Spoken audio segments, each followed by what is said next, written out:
Welcome to my YouTube channel Shiksha Diksha. तो चलिए शुरू करते हैं आज की अपनी वीडियो। आज की जो मेरी वीडियो है वो आप सभी लोगों की डिमांड पे स्पेशली मैं लेकर के आई हूँ और आप सभी लोग डिमांड कर रहे थे कि मैम प्लीज़ पॉलिटी की जल्दी से हमें कोई वीडियो बनाइए हमारे लिए, जो हमारे लिए बहुत ही ज़्यादा हेल्पफुल हो। तो आज की जो आपकी वीडियो है उसमें आप संविधान की 12 अनुसूचियों के बहुत ही लाजवाब ट्रिक देखने वाले हो। इस ट्रिक से डेफिनेटली मैं 200% बोल सकती हूँ कि आपको संविधान की जितनी भी 12 अनुसूचियां हैं वो आराम से क्लियर हो जाएंगी, ठीक है, और आप लोग कंफ्यूज नहीं होंगे।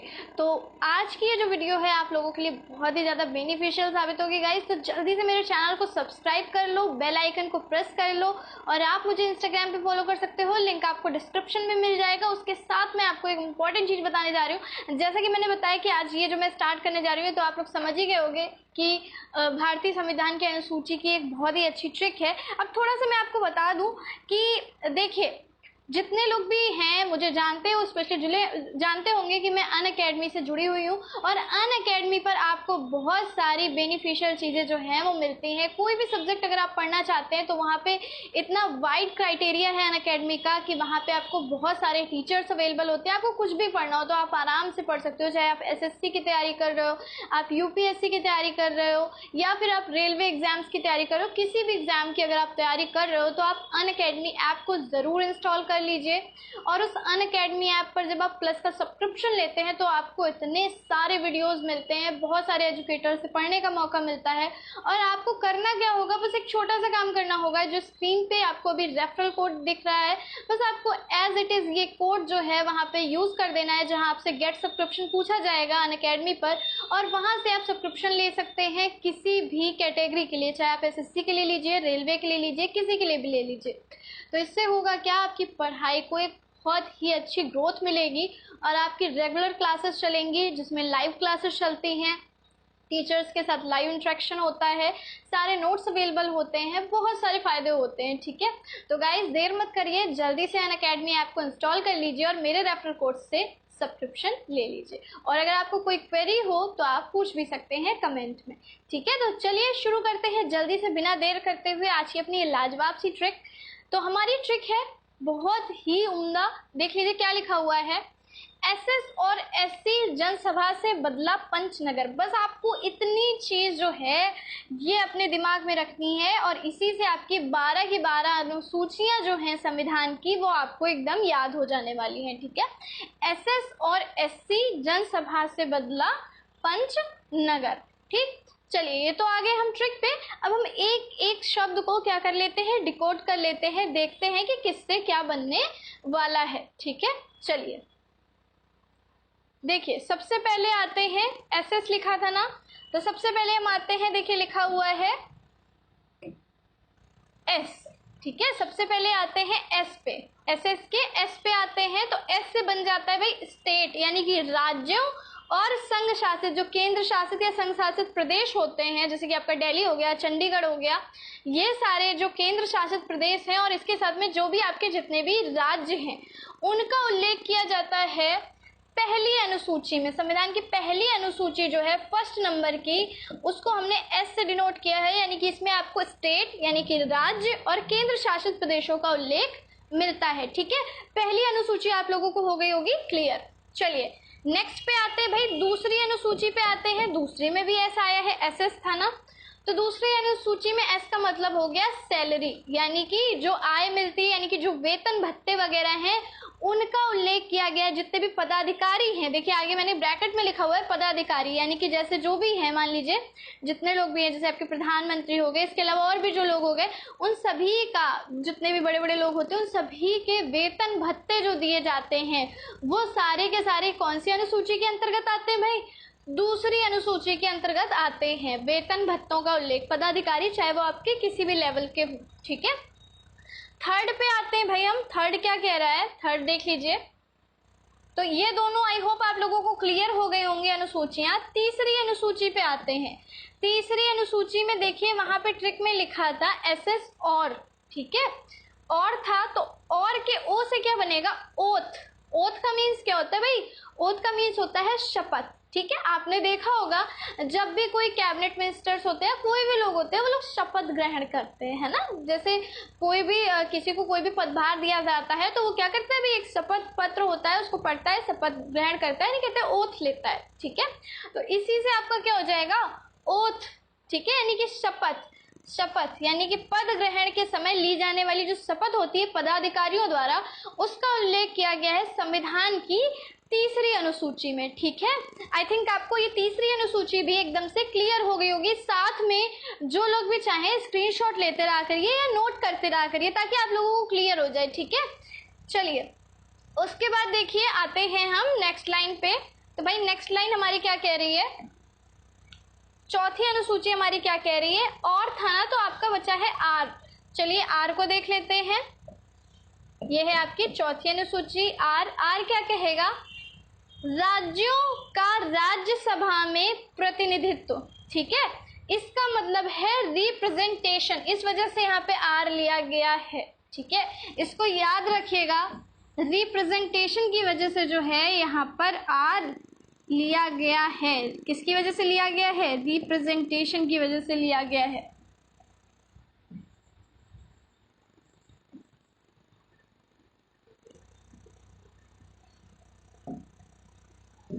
रिप्रेजेंटेशन की वजह से यहाँ क्या लिया गया भाई, आर लिया है हमने। ठीक है, बाकी भी अगर आप चाहें तो किसी तरीके जो है जैसे भी आपको समझने में इजी लगे आप अपना समझ सकते हो। चलिए तो देखिए हमारी चौथी जो थी वो आर थी, और का आर। तो राज्यों का राज्यसभा में प्रतिनिधित्व यानी कि रिप्रेजेंटेशन। ठीक है, रिप्रेजेंटेशन, इस वजह से यहाँ जो है हमने ट्रिक में आर यूज किया है। आई होप क्लियर हो गया होगा। उसके बाद देखिए ट्रिक में आया क्या है, देख लीजिए एसएस और फिर आया आपका एससी। ठीक है, तो एससी जो है वो पूरा कंप्लीट वर्ड लिया गया है। तो इसको देख लेते हैं भाई, एससी से क्या है, एससी आपका पांचवा आ गया। ठीक है, ये पांचवी अनुसूची आ गई। एससी और एसटी यानी कि शेड्यूल्ड कास्ट और शेड्यूल्ड ट्राइब। ठीक है, एससी और एसटी का प्रशासन और नियंत्रण। भाई यहाँ पे क्या है, आपको देखना है शेड्यूल्ड कास्ट वाले लोग और उन शेड्यूल्ड ट्राइब वाले लोगों का प्रशासन और नियंत्रण कैसे किया जाना है। ये सारी चीजें जो आपकी आती हैं ये आती हैं पांचवी अनुसूची के तहत। ठीक है, मतलब आप इतना बस याद रखिए कि एससी और एसटी का प्रशासन और नियंत्रण से संबंधित है। ठीक है, उसके बाद देखिए आते हैं 6 नंबर पे। 6 नंबर की अनुसूची जो है वो क्या कह रही है भाई, जन। ठीक है, आपने देखा होगा यहाँ पे ट्रिक एक बार मैं बीच बीच में आपको दिखाती जा रही हूँ। एसएस और एससी यहाँ तक हमारा हो गया था, फिर आया है जनसभा। तो जनसभा में से जन वर्ड जो है वो हमने ले लिया, उसका यूज कर लिया। ठीक है, तो जन से क्या बन रहा है देख लीजिए, देखिए जन से बन रहा है जनजाति क्षेत्रों का प्रशासन। अब ये जनजाति क्षेत्रों का प्रशासन ये कौन से क्षेत्र होंगे भाई, तो ये होंगे आपके असम, मेघालय, त्रिपुरा और मिजोरम। ठीक है, इसके लिए अलग से एक ट्रिक होती है मित्र का अमी। ठीक है, ये ट्रिक यूज की जाती है मित्र का अमी, जिसमें मिजोरम, त्रिपुरा यानी कि ये जो आपके कुछ राज्य हैं, आपको पता है यहाँ पे जनजाति भी जो है वहाँ पाई जाती है, तो इनको बोले गए कुछ जनजाति क्षेत्र हैं। जनजाति क्षेत्रों के प्रशासन स्पेशली यही स्टेट्स के लिए जो मैंने आपको नाम बताया है, मिजोरम, त्रिपुरा वगैरह, ठीक है, मेघालय, इन सारे स्टेट्स के लिए 6वीं अनुसूची है जिसको हमने जन से बनाया है। ठीक है, अब जन के बाद सभा था। ठीक है, सभा था तो सभा का सा ले लिया हमने, सभा का क्या ले लिया भाई, सा ले लिया, और सा से क्या बन रहा है, संघ सूची, समवर्ती सूची और राज्य सूची। ठीक है, ये आपकी 3 सूचियां होती हैं, सॉरी एक मिनट, 3 सूचियां होती हैं, संघ सूची, समवर्ती सूची और राज्य सूची। चलिए बात कर लेते हैं इनके बारे में थोड़ा सा जल्दी से। संघ सूची ऐसी सूची जिसके विषयों, जिसमें सिर्फ केंद्र का दखल हो, यानी केंद्र को ही विषय बनाने की अनुमति हो। ठीक है, कोई भी स्टेट है उसमें कोई भी, मान लीजिए दिल्ली है, दिल्ली के लिए अगर बोला जाए, ऐसे मैं बोल रही हूँ कि अगर स्पेशली जो है केंद्र ही सारे नियम बनाए तो वो संघ सूची का विषय होगा। कोई भी विषय ऐसे होते हैं जो केंद्र द्वारा जो बनाए जाते हैं उसमें राज्य का दखल नहीं होता है, वो आपकी संघ सूची के विषय होते हैं। ठीक है, फिर आता है आपकी समवर्ती सूची जिसमें केंद्र के साथ साथ राज्य का भी दखल हो, यानी कि कोई ऐसे मान लीजिए जैसे कि शिक्षा है, शिक्षा आपकी बोली जाती है किसका विषय? देखिए शिक्षा भाई समवर्ती सूची का विषय है।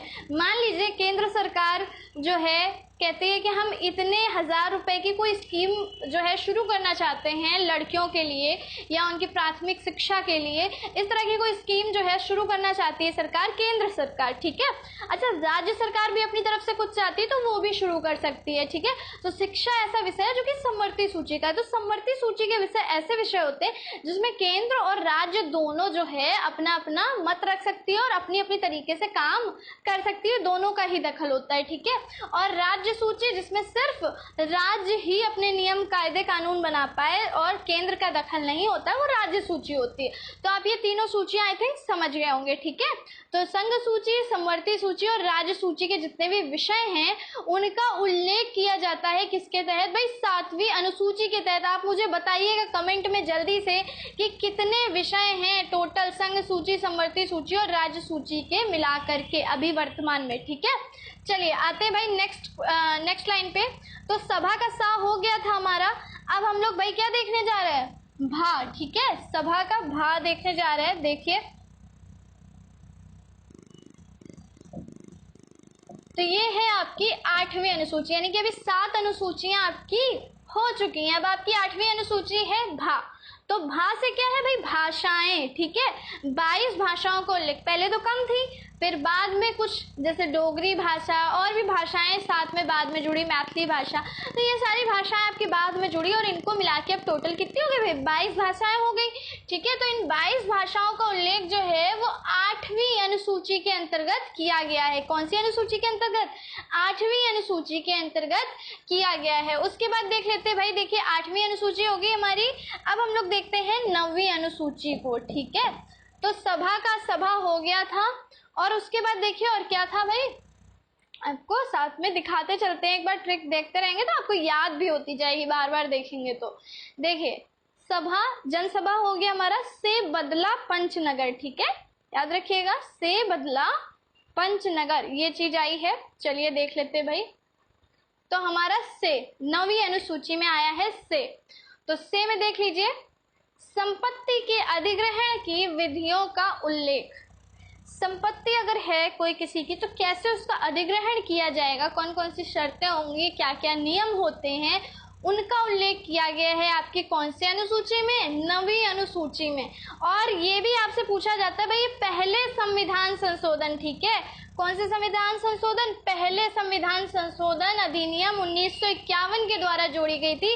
कभी कभी आपसे पूछ लेता है कि कौन से संविधान संशोधन या कौन से अधिनियम के द्वारा ये जो है जोड़ा गया था, ठीक है। तो पहले संविधान संशोधन अधिनियम 1951 के द्वारा ये जो है संपत्ति के अधिग्रहण की विधि, यानी कि आपकी 9वीं अनुसूची ये जोड़ी गई थी। बाद में कुछ अनुसूचियां जोड़ी गई हैं जिनको आपको अच्छे से याद रखना होता है, ठीक है।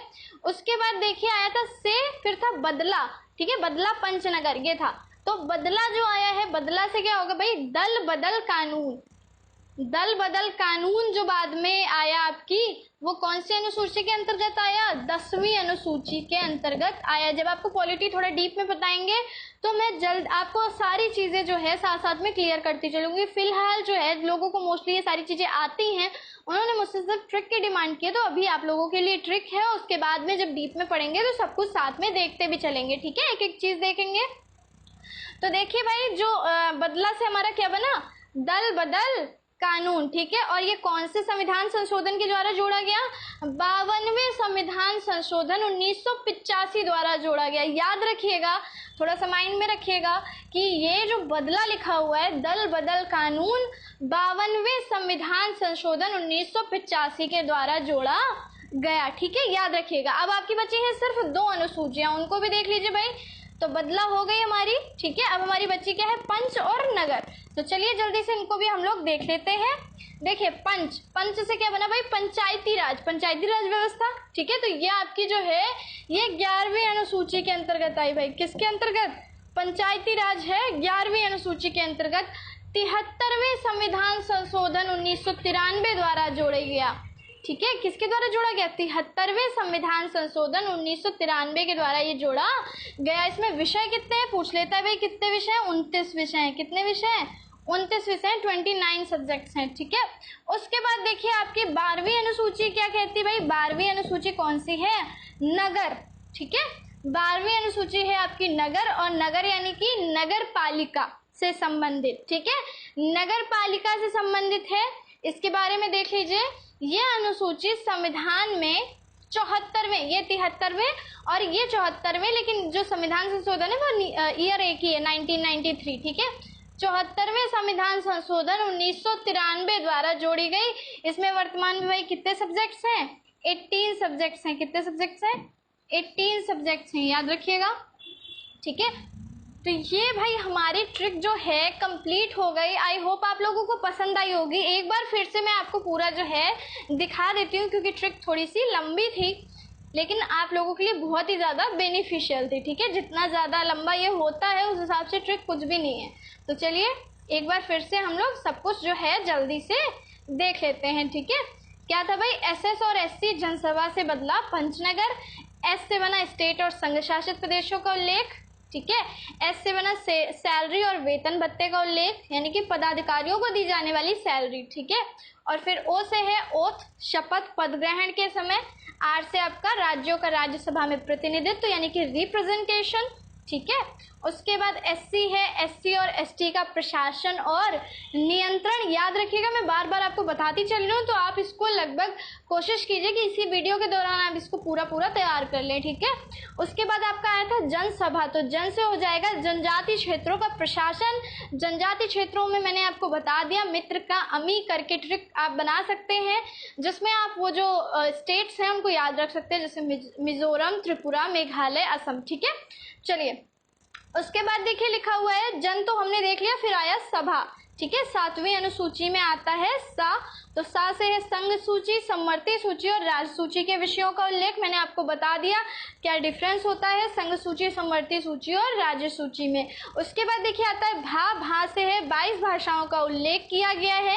9वीं अनुसूची में संपत्ति के अधिग्रहण का उल्लेख किया गया है, जो कि संविधान संशोधन 1951 के द्वारा किया गया, पहले संविधान संशोधन के द्वारा, ठीक है। फिर आता है आपका 10वें नंबर पे बदला, तो बदला है आपका दल बदल कानून। 52वें संविधान संशोधन 1985 में ये जोड़ा गया।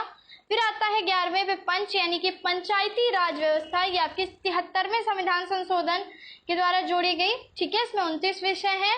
और फिर आता है आपका नगर, 12वें नंबर पे आता है नगर, यानी कि नगर पालिका। ये जो है ये अनुसूची संविधान में 74वें संविधान संशोधन 1993 द्वारा जोड़ी गई। इसमें कितने सब्जेक्ट्स हैं भाई, 18 सब्जेक्ट्स हैं।